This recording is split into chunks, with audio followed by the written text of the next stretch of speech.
네, 여러분 반갑습니다. 테넥스 미디어의 트레이더 송입니다. CPI 지수가 예상치보다 0.1%나 더 하회를 하면서 시장은 축제 분위기였습니다. 단 1시간 동안만요. 그 뒤로 줄곧 하락하고 있는데, 자, 오늘 밤 또 PPI 지수가 9시 반에 발표합니다. 이것까지 좋게 나온다면 추가 상승할 것으로 예상이 되지만, 사실상 이 PPI보다는 CPI가 더 중요한 지표이고, 지금 이 하락은 선 반영이 되고 있다 생각이 들고, 저녁쯤부터는 이렇게 돌려 세우지 않을까 이렇게 생각이 듭니다. 사실 내심 이 채널의 하단을 맞기를 좀 기대하고 있었는데, 저는 지금 이 자리를 좀 기다리고 있습니다. 그래서 지금은 정찰병을 이쯤에서 들어간 상태이고, 떨어질 때 추매해서 반등을 먹는 것을 단기 매매 목표로 여러분들도 잡으시면 되겠고, 자, CPI 지수가 좋게 나오면서 제가 계속해서 9월에는 금리 인하를 한 차례 하지 않을까 말씀드렸었는데, 이 69%에서 지금 81%까지 증가를 했습니다. 이번 CPI가 주거적인 부분에도 많이 잡혔기 때문에 굉장히 좋게 나왔다 이렇게 생각이 들거든요. 그래서 덩달아 이 10년물 국채 금리가 급격히 떨어지면서 주거비 상승도 축소가 되었다. 지금 나스닥과 비트코인이 지금 디커플링 되고 있잖아요. 물론 나스닥도 조정이 나온다면 비트코인도 어느 정도 조정이 나오겠지만, 그 자금이 이제는 이 위험 자산인 암호화폐 쪽으로 들어오지 않을까 그렇게 생각이 듭니다. 지금 나스닥이 계속해서 올타임 하이를 찍으면서 신고점을 갱신하고 있는데, 이게 이런 식으로 차트가 좀 흐르길 좀 기대해 보겠습니다. 그러면서 이 비트코인으로 들어오는 시기가 9월달 금리 인하 시기가 되지 않을까 이렇게 생각이 들고, 근데 여러분, 금리 인하한다고 해서 이게 막 폭등하고 바로 신고점을 갱신하진 않습니다. 우리가 이 ETF 승인할 때도 기대감 때문에 계속 올랐던 것처럼 기대감에 먼저 상승이 나와줄 수 있습니다. 그리고 금리 인하를 하면 오히려 떨어질 수가 있겠죠. 왜냐하면 경제적으로 보면 이 금리 인하라는 것은 경기 불황이라는 소리니까 시장에 어느 정도 순간적으로 이렇게 타격을 줄 수 있습니다. 그런데 결국 이런 코로나 때도 마찬가지로 아래에서 조금 비비다가 결국에는 다시 반등이 나오면서 자리를 채워줄 것이다 이렇게 생각이 들고, 결국에는 이런 경기 침체 같은 그림이 한번 나와야 상승할 수 있는 원동력이 되는 거거든요. 그게 저는 지금 어느 정도 나왔다라고 생각이 들고, 자, 9월달에 금리 인하를 하게 된다면 이 7, 8월에는 이런 식으로 회복을 하면서 70K까지는 한번 상승해 줄 수 있지 않을까 이렇게 생각이 들면서 금리 인하하고 어느 정도 눌렸다가 재차 신고점을 갱신해 줄 것으로 생각을 하고 있습니다. 뭐 좀 더 봐야 되겠지만은, 어쨌든 지금은 모든 데이터들이 과매도를 가리키고 있고, 지금은 이렇게 눌렸을 때는 담아야 되는 시기이다. 단기 매매하기에는 너무나도 좋은 자리다 라고 생각이 들고, 자, 비트코인이 바닥이 나왔다라고 생각이 드는 이유 중에 하나는 이 상승 다이버전스가 강하게 걸렸을 때거든요. 자, 우리가 22년도 11월부터 바닥이 나오면서 줄곧 상승을 해왔는데 딱 3번 정도 크게 상승 다이버전스가 많이 걸렸었습니다. 첫 번째로는 이때 바닥을 찍었지만 상승 다이버전스가 강하게 걸렸었고, 자, 두 번째로는 이때입니다. 이때도 바닥을 깨버렸지만 상승 다이버전스가 강력하게 걸려졌었고, 자, 지금도 이때와 이때를 비교해보면 차트는 급락을 하였지만 RSI는 상승 다이버전스가 걸렸습니다.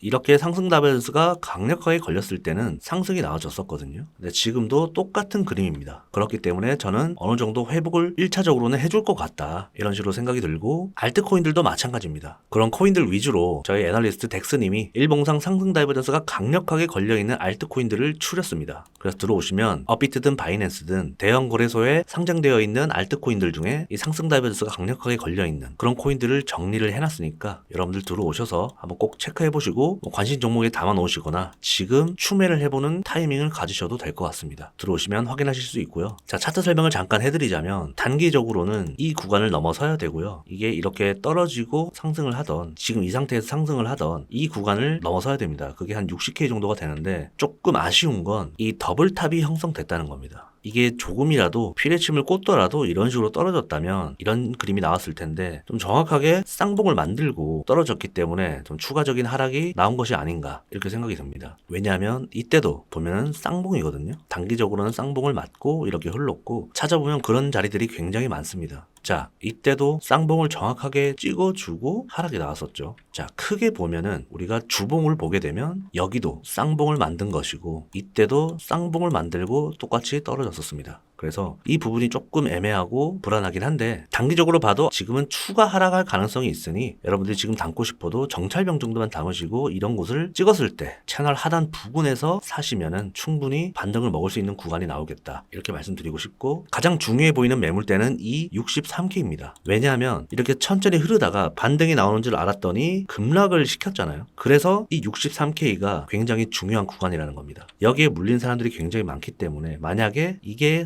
상승을 해서 여기를 터치를 해준다면 이건 이렇게 눌렸다가 재차 상승할 가능성이 있습니다. 왜냐하면 선물에는 뭐 여기서 청산을 많이 당했을 수도 있겠지만 현물은 여기 물린 사람들이 굉장히 많을 거거든요. 근데 이 구간에 여기 물린 사람들을 다 탈출시켜줬다는 것은 돈이 많이 드는 구간이기 때문에 차트가 상승할 수밖에 없는 그런 그림이 나오는 겁니다. 눌렸을 때 이런 구간이 매수 타점이 되는 것이고, 이 구간까지 못 가고 이런 그림이 나온다면 조금 애매합니다. 다시 한번 이렇게 아래로 떨어질 가능성이 있기 때문에 차후에 제가 이런 자리들을 보면서 여러분들께 브리핑을 또 해드리겠습니다. 그러니까 테넥스 미디어 공식 텔레그램에 들어오셔서 이렇게 중요한 부분들은 제가 브리핑을 해드리니까 편안하게 들으시면 될 것 같고요. 희망사항은 일단 이런 곳을 터치를 해주고 전 이런 그림을 예상을 하고 있습니다. 그게 이제 한 8월 달까지는 이런 그림이 나오지 않을까 그렇게 생각이 들고, 자, 바닥인 이유 두 번째는 이 악재 해소와 대선입니다. 자, 마운트 곡수 물량은 한 3분의 1 정도는 이미 시장에 던져졌고, 일본 엔화 약세, 세금 이런 문제 때문에 굳이 매도할 이유가 없습니다. 시장에 던져질 이유가 없고, 그리고 나온다고 하더라도 천천히 시장에 물량이 나올 거기 때문에 당장의 하락은 걱정하실 필요 없습니다. 그리고 또 상승 중에 이 공포 마케팅이 떠돌 수 있습니다. 그때는 매수 타이밍일 뿐이다. 전 이렇게 생각이 들고 늘 그래왔거든요. 21년도에도 그랬고 17년도, 20년도에도 똑같이 이런 마운트 곡수 공포 마케팅이 있었습니다. 그러면서 시장의 패닉세를 유도하고 고래는 밑에서 받아먹고 결국에는 손절은 개미만 했다. 지금도 마찬가지였죠. 그래서 나중에 이런 70K까지 가더라도 또 공포 마케팅으로 눌릴 수 있습니다. 근데 그럴 때는 이때는 무조건 닫는 시기가 될 것이다. 이렇게 생각이 들고, 자, 독일 물량도 이제는 1만 개 이하로 이제는 더 이상 시장에 영향력이 별로 없습니다. 거의 다 해소됐다고 봐도 되고, 지금은 눌리면 이런 곳이 아주 좋은 매수 타점이다 라고 생각이 듭니다. 그리고 자, 이렇게 7월 25일부터 27일간 비트코인 2024 행사가 있는데, 그때 이 트럼프가 연설을 한다고 합니다. 이 비트코인의 아버지인 이 트럼프가 어떤 말을 해줄지 굉장히 기대가 되는데, 점점 여러분 이제 악재는 안 나오고 이 호재가 점점 나올 겁니다. 그러면서 언제 그랬냐는 듯이 반등이 강력하게 나와줄 수 있으니까 좀 기대가 되고요. 자, 그 코리니 분들이 좀 잘못 생각하고 계시는 게 있는데, 이 호재 팔아라 라고 하잖아요. 이 호재가 떴다고 해서 무조건 다 파는 게 아니라 그 호재거리가 얼마나 이 시장에 영향력이 있는 재료인가, 이걸 판단하고 팔던지 홀딩하던지 해야 되는 거거든요. 이게 얼마나 영향력이 있고 기대감이 있고 그런 흐름과 분위기를 보셔야 합니다. 자, 가령 우리가 이 ETF 승인됐을 때는 떨어졌잖아요. 그 전에 어떻게 했습니까? 기대감 때문에 계속해서 상승이 나와졌잖아요. 그래서 이렇게 큰 빅 이벤트에는 단기적으로는 흐를 수 있습니다. 근데 이 ETF가 단순히 큰 이슈만이 아니라 이게 약간 역사적인 거잖아요. 그렇기 때문에 이것은 장기적으로는 이 자산시장이 우상향하는 것처럼 ETF가 승인됐을 때는 장기적으로 우상향하는 게 더욱더 확실해졌다. 저는 이렇게 그냥 생각이 들고, 이 뒤에 판단은 여러분들이 장기적으로 하시는 거고, 결국 이 기대감이 굉장히 컸기 때문에 눌렸다. 물론 그레이스케일에서 던지는 것도 있지만 이제 재료가 사라지니까 떨어지는 거거든요.